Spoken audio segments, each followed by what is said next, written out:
نحمدہ ونصلی علی رسولہ الکریم اما بعد اعوذ باللہ من الشیطان الرجیم بسم اللہ الرحمن الرحیم۔ محترم سامعین کرام، السلام علیکم ورحمۃ اللہ وبرکاتہ۔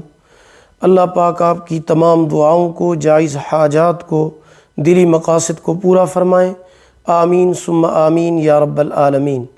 آج ہم بات کریں گے خواب میں راستہ، سڑک اور روڈ کو دیکھنے اور اس کے اوپر چلنے کے حوالے سے۔ اس کی مختلف صورتیں ہیں اور ان کی مختلف تعبیریں ہیں۔ تو چلیے شروع کرتے ہیں اپنے آج کے موضوع کو۔ ماہر تعبیر حضرت محمد ابن سیرین رحمۃ اللہ تعالی علیہ فرماتے ہیں کہ خواب میں راستہ دیکھنا استقامت، مضبوطی اور دینداری کی علامت ہے۔ اگر کوئی انسان خواب میں دیکھے کہ وہ سڑک پر یا راستے پر یا روڈ پر چل رہا ہے تو یہ دین کے راستے پر چلنے کی دلیل ہے۔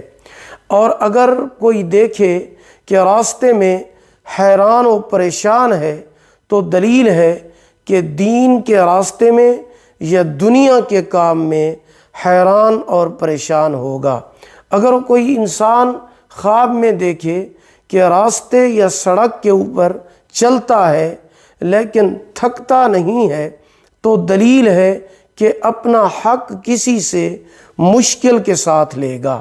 اگر کوئی انسان خواب میں ٹیڑھے راستے پر چلتا ہے، ٹیڑھی سڑک کے اوپر چلتا ہے تو یہ گناہ میں مشغول ہونے کی علامت ہے۔ بعض علماء کرام فرماتے ہیں کہ خواب میں سڑک، روڈ یا راستہ دیکھنا دیندار ہونے، شرافت اور سخاوت پانے، آرام و راحت حاصل ہونے کی علامت اور دلیل ہے۔ خواب میں ٹیڑھا راستہ دیکھنا بے دین اور گمراہ ہونے، آخرت خراب ہونے کی علامت ہے۔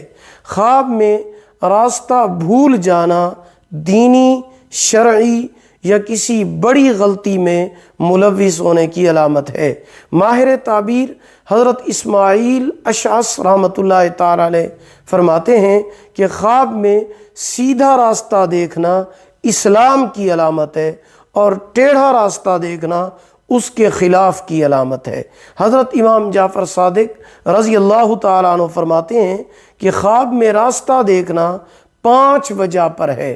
نمبر 1 دنیا، نمبر 2 آرام، نمبر 3 نیک کام، نمبر 4 خیر و برکت، نمبر 5 آسانی اور رحمت۔ اگر ویڈیو پسند آئی ہو لائک کریں، صدقہ جاریہ سمجھ کر شیئر کریں، چینل پر نیو ہیں سبسکرائب کریں، ساتھ لگے ہوئے گھنٹی کے نشان پر ضرور کلک کریں۔ اگر آپ ہم سے آن لائن قرآن مجید پڑھنا چاہتے ہیں یا اپنے بچوں کو پڑھانا چاہتے ہیں، ہمارا واٹس ایپ نمبر آپ کی اسکرین پر موجود ہے۔ اللہ پاک آپ کے حامی و ناصر ہوں۔ آخر دعوانا ان الحمد للہ رب العالمین۔